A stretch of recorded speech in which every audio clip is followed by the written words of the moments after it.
Cerebrovascular disorders. Before learning about the disorders of the cerebrovascular system, we need to know about the vasculature of the brain. For that, you must know what a circle of Willis is, where all the branches unite to form a circle. The purpose of this is that if any branch gets blocked at a particular place, the blood flow would still be maintained because of the arrangement of the vessels in this fashion. So just remember that. Okay, circle of Willis is a place where all the branches unite to form a circle. Now this is very important as the symptoms of a cerebral vascular accident are primarily based on the vessels involved. Now, the middle cerebral artery is the most common location for vascular lesions. A lesion in the middle cerebral artery will produce contralateral symptoms of facial and arm paralysis, and usually in this case, the symptoms in the arms are worse than the symptoms in the legs. You have to remember this, the symptoms in the arms are worse than the symptoms in the legs. Next is the anterior middle cerebral artery, which supplies the Broca's areas. So what happens if the Broca's areas is affected? It may produce expressive aphasia. On the other hand, the posterior middle cerebral artery supplies the Wernicke's area. A lesion in the Wernicke's area can result in receptive aphasia. Next is a lesion in the anterior cerebral artery, which results in the contralateral symptoms, which are worse in the legs than in the arms. Okay, remember this, the contralateral symptoms which are worse in the legs than in the arms when the anterior cerebral artery is involved. Next is the posterior cerebral artery, which supplies the occipital lobe. A lesion here can result in homonymous hemianopia on the contralateral side. What is homonymous hemianopia? So you know the visual field consists of a right half and a left half in each of the eye. Okay. So homonymous hemianopia is a visual field defect involving either two right halves or two left halves of the visual field of both the eyes. Okay. Homonymous hemianopia is a visual field defect involving either two right halves or two left halves of the visual field of both the eyes. Now, this table provides a generalized summary of left versus right-sided cerebrovascular accident. Let's take a look at this. First, in the left hemispheric cerebrovascular accident, there is paralysis or weakness on the right side of the body. Okay, when the left hemisphere is involved, there is paralysis or weakness on the right side of the body. There is a right visual field deficit. Also, there is aphasia, which may be expressive, receptive, or global. There is altered intellectual ability. Also, there is slow cautious behavior by the patient. Remember, there is slow cautious behavior by the patient. Now, let's talk about the right hemispheric cerebrovascular accident, where there is paralysis or weakness on the left side of the body. That is the contralateral side. Also, there is left visual field deficit. There are spatial perceptual deficits present. Also, there is increased distractibility with impulsive behavior and poor judgment. Also, the patient has lack of awareness too. Now, there are two broad categories of cerebrovascular accident. They are the ischemic type and the hemorrhagic type. The ischemic type is seen in 80% of the cases. It may be because of embolus or atherosclerotic plaque or venous occlusion or severe hypertension, or it may be cryptogenic, that is having no known cause. The hemorrhagic type is seen in 20% of the cases, and it may be intracerebral hemorrhage or subarachnoid hemorrhage, or it may be a ruptured aneurysm or a ruptured AV malformation. Now, let's take a look at the hemorrhagic cerebrovascular accident. In a hemorrhagic CVA, there is a rupture of a vessel with an associated area of infarction.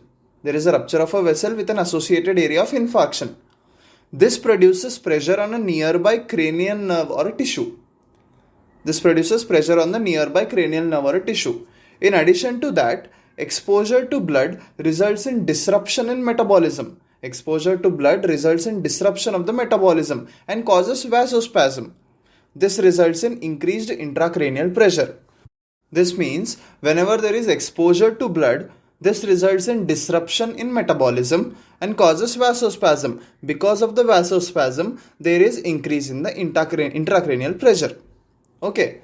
In case of an intracerebral hemorrhage or ICH, there is bleeding in the brain tissue. This is most common in hypertension or atherosclerosis patients. It may also be due to tumor or medicines such as anticoagulants, amphetamines, cocaine, etc. Remember this. Okay, the CT provided here shows us the intracerebral hemorrhage seen as a white spot here. Take a close look at this. It shows us a white spot here. Now, in a subarachnoid hemorrhage, there is bleeding in the subarachnoid space. There is bleeding in the subarachnoid space, which may be due to intracranial aneurysm rupture or rupture of the congenital AV malformation, or it may be due to trauma or uncontrolled hypertension.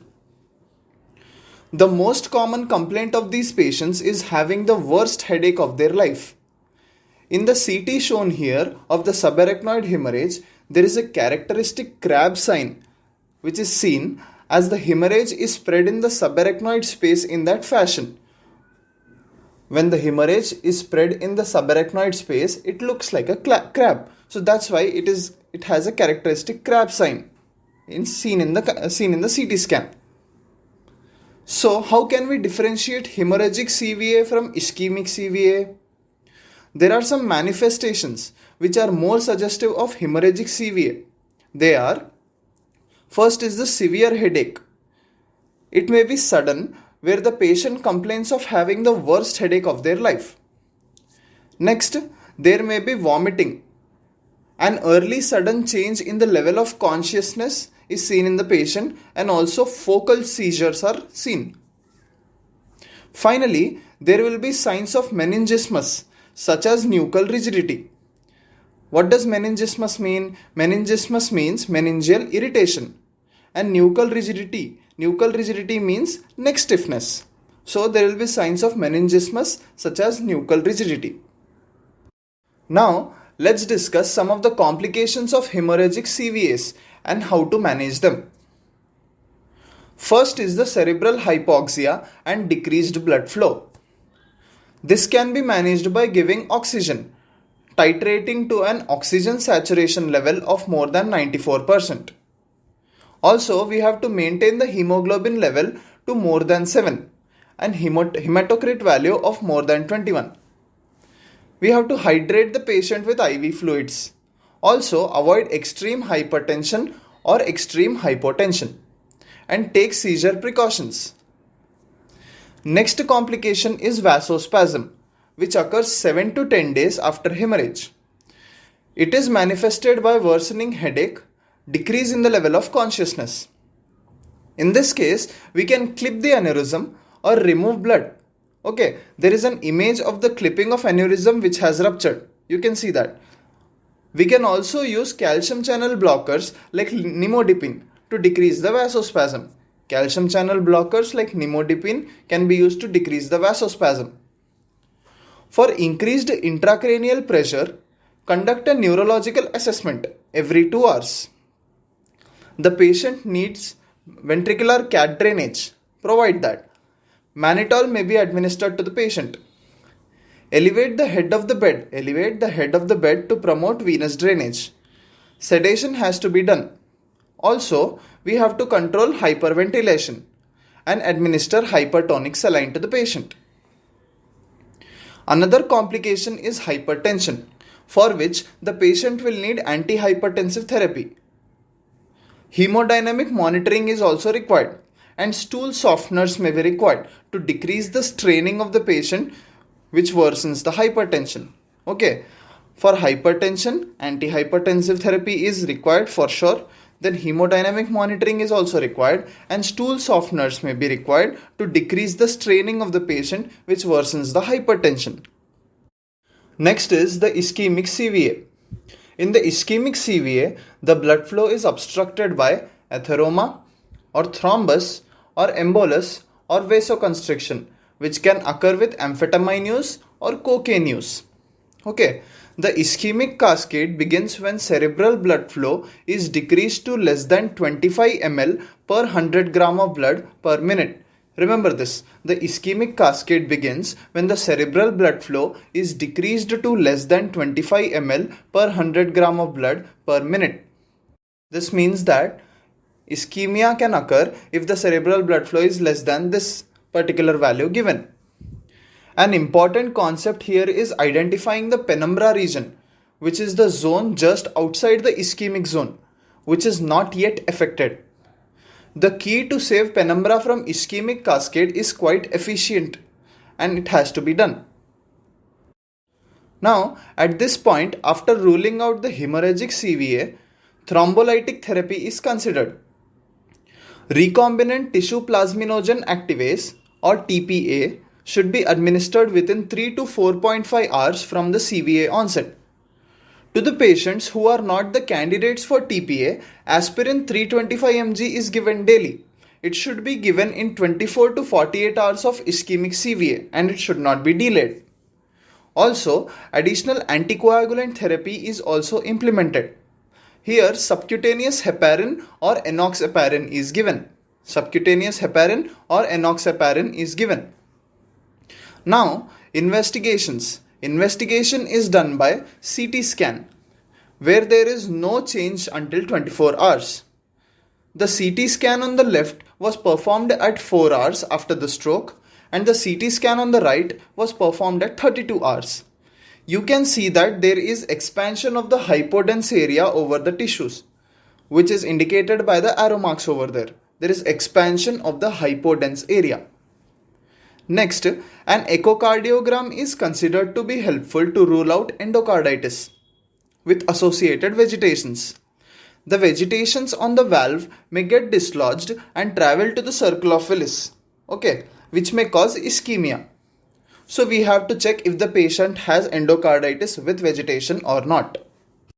Next, a carotid ultrasound is also considered to explore if the patient has carotid stenosis or not. Now let's talk about the methods of intervention. One of the options for intervention is the carotid endarterectomy, where the surgeon goes into the carotid artery and removes the plaque. Now, this is a better option for patients who are 70 years or more compared with the carotid angioplasty and stent placement. Next is carotid angioplasty and stent placement, which is an alternative to carotid endarterectomy. This is done in patients with an average or low risk of complications. In this case, the surgeon feeds the catheter up till the carotid artery. And expands the balloon, which pushes the plaque up against the wall and releases the stent to maintain patent blood flow. Here the surgeon feeds the catheter up till the carotid artery, expands the balloon, which pushes the plaque up against the wall and releases the stent to maintain patent blood flow. Also, remember that the management of ischemic CVA is similar to that of the hemorrhagic CVA. Now I'm going to point out some key differences here which will make you understand what are the differences exactly. In an ischemic CVA, we allow permissive hypertension so that the blood flows properly through the circle of Willis. That means we are increasing the blood pressure intentionally. So now there will be a question. So if the blood pressure is increased, should we not treat the blood pressure? Yes, you have to treat the blood pressure only if it is about 220 by 120 mm of Hg. If the blood pressure reaches this amount, that is 220 by 120 mm of Hg, only then the hypertension is to be treated. Till then, the blood pressure can be increased. so that blood flows properly through the circle of Willis. This is called permissive hypertension. A hemicraniectomy is done if there is increased intracranial pressure, which is resulting from a very large CVA or malignant brain edema.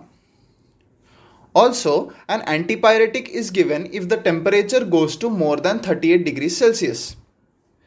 And finally, the blood glucose is to be controlled if it is less than 60 or more than 140. Okay, blood glucose is to be controlled if it is less than 60 or more than 140, as it is associated with poor neurological outcomes.